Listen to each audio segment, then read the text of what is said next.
Hello everyone and welcome to EmilyVSArt. Today I am going to be showing you how I use other artists' work as inspiration and as a learning opportunity. First, I'm going to set up the canvas here with 3 different artists. The first artist I'm going to be using is Ilya Kuvshinov, who is a Russian illustrator currently based in Yokohama, Japan. I wanted to explore their simple, strong, and confident line art. I am a big fan of that. The second artist is going to be Ross Draws, which if you are a fan of art YouTubers, you probably have heard of him. He currently has around 870,000 subscribers, and what I know about him is that he maybe sometimes traces and doesn't credit, but in general he's a very hardworking guy who does a lot of really good art. He has a very highly stylized type of eye, which is the part of the anatomy that I'm going to be focusing on today. It's a little bit more Disney than anime, which is in contrast to the other 2 artists that I'm working on today. The third artist, the other anime style artist, is Wang Liang, or I think you would say Wulop, and he is a male artist from China. He's kind of mysterious. I mean, Google didn't really give me much about his background other than he's very talented. Wulop has a beautiful, hyper-detailed and painterly style. I feel like there's this intent behind every stroke, and yet that can't be true or he'd never finish a painting at this detail. So I thought it would be good to also observe his art style. The first step in the process of using other artists as inspiration and as a learning tool is tracing.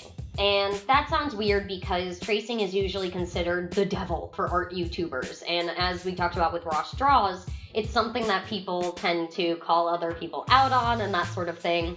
But tracing is actually a pretty good tool, and it's not totally evil. If you use it for a specific goal, like improving your anatomy or pose variety, it can be pretty helpful. Another way tracing can be useful is the method I'm using here, defining the style and the methods of another artist that you admire. So here, I am trying to learn the shapes of Ilya's simple eyes, using different colors to outline the eyelashes, the iris, the highlights, using multiple perspectives from the artist to see how he deals with the angles of the lines, and in general, just trying to learn by using his own shapes and forms.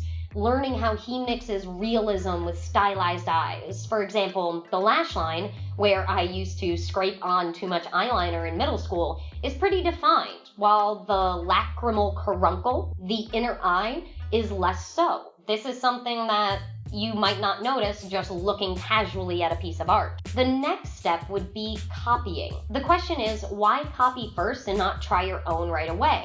This time, we're practicing the actual methods, the actual line strokes that the artist is using to create the piece you admire. It's not about perfect replication, but rather learning to emulate the line weight, strokes, shapes, and forms. Again, I really like the way the lower eyelashes come from the outer corner on most of his eyes and then fade away before reaching the inner eye. It's a bit dreamy. And so I'm going to take the lessons I've learned from tracing and copying to now draw my own in a similar style. It's supposed to be a similar pose or expression, but again, not a direct copy. The idea is to try to push yourself beyond your usual techniques while still utilizing the main stylistic choices of the original artist. This is going to be the most freehand and least restrictive part of the exercise, so try to enjoy it. Next up, we have Ross Draws, and of course I'm going to start with tracing. Again, using the same strong colors to differentiate elements of the eyes can help you identify common features of the artist's style between different artworks. Ross does pretty much the same thing in terms of form, with most variation coming from how he colors the final piece, rather than the shape or style of the eye. This last portrait that I took is called Amber Eyes, and you can tell that the eyes were supposed to be the centerpiece because it's the most visually striking and different of the 3. For step 2, we're back to copying, and again, the point is not to copy perfectly, but rather to learn about the methods and process through observation and replication.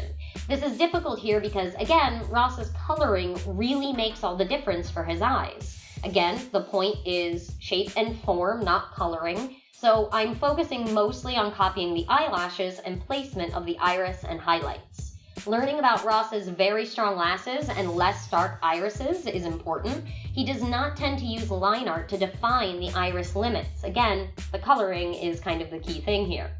For step 3, where I'm drawing my own, this also felt kind of hard because I felt like all 3 eyes I chose were very similar, and I had trouble drawing my own without feeling like it was still a copy. I tried my best to vary my lash lines like he does, though again, coloring these would be a big help. And I like how Ross includes the inner eye fold, also called the lacrimal caruncle. It's a nice touch. And so with that, I'm finished with the 3-step process for Ross straws, and I'm on to Wallop, or Wang Lang. First, when I'm tracing, I noticed that he is easily the most realistic artist I took on today, though he obviously could be considered a very realistic anime style. His work taught me to loosen up with my irises and pupils a little bit. Abstracting the shapes can give a really beautiful watery eye effect. And now I'm on to step 2, the copying. The variety of angles here helped me understand how Wallop creates the eyes in a stylized way without losing realism. His perspective is just spot on. And also, strong lashes that somehow feel more realistic due to the varied brush strokes, especially when compared to Ross Straws, who has very strong stylized eyelashes without much definition between the individual lashes, when compared to Ilya, who has very precise, very clean eyelashes. And again, the inner eye fold is a great touch to add realism in my opinion. I'm kind of a fan. For step 3, where I drew my own, this was really challenging. I was basically drawing realistic eyes while simultaneously reducing them down into their component forms. I had a great time, but I don't feel like I really captured Wallop's style like I did for the others. I want to return to this when I possibly am going to add color or something else and try to challenge myself to capture it a little bit better. For next steps, if you end up trying this process, try painting your copies and your own drawings by using the same color palettes and stroke styles of your favorite artists. I swear you don't need super special brushes or anything crazy. Just try your best, experiment with what you have, and you'll learn a lot on the way. I hope that this tutorial/exercise was interesting and valuable to you, and for the very first time, I am going to be asking you to like and subscribe. And of course, in the end, have a great one.